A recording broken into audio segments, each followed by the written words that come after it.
Presiden Jokowi akhirnya menjelaskan mengenai pernyataannya soal presiden boleh berkampanye dan memihak kepada kandidat pasangan calon.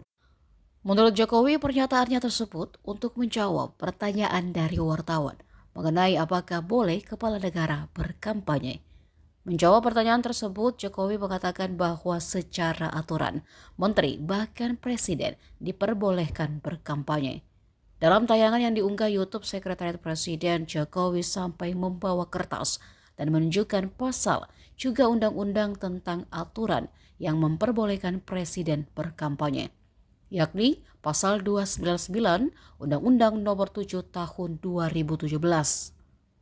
Olehnya, Jokowi meminta pernyataan itu tidak ditafsirkan lain karena ia hanya menyampaikan ketentuan pemilu, di mana presiden boleh memihak dan berkampanye sepanjang mengajukan cuti dan tidak menggunakan fasilitas negara.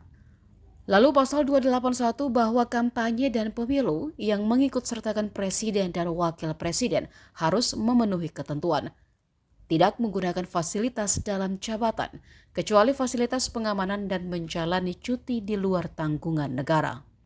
Soal pernyataan kampanye itu kan ada pertanyaan dari wartawan mengenai menteri boleh kampanye atau tidak. Saya sampaikan ketentuan dari aturan perundang-undangan. Ini saya tunjukin Undang-Undang Nomor 7 Tahun 2017 jelas menyampaikan di pasal 299 bahwa presiden dan wakil presiden mempunyai hak melaksanakan kampanye. Jelas. Jadi yang saya sampaikan ketentuan mengenai undang-undang pemilu. Jangan ditarik kemana-mana. Ya. Kemudian juga pasal 281 juga jelas bahwa kampanye pemilu yang mengikut sertakan presiden, wakil presiden harus memenuhi ketentuan, tidak menggunakan fasilitas dalam jabatan kecuali fasilitas pengamanan, dan menjalani cuti di luar tanggungan negara.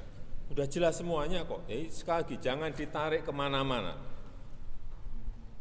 jangan diinterpretasikan kemana-mana. Saya hanya menyampaikan ketentuan aturan perundang-undangan karena ditanya. Ya, terima kasih. Terima kasih, Pak. Download Tribun X sekarang, menghadirkan lokal menjadi Indonesia.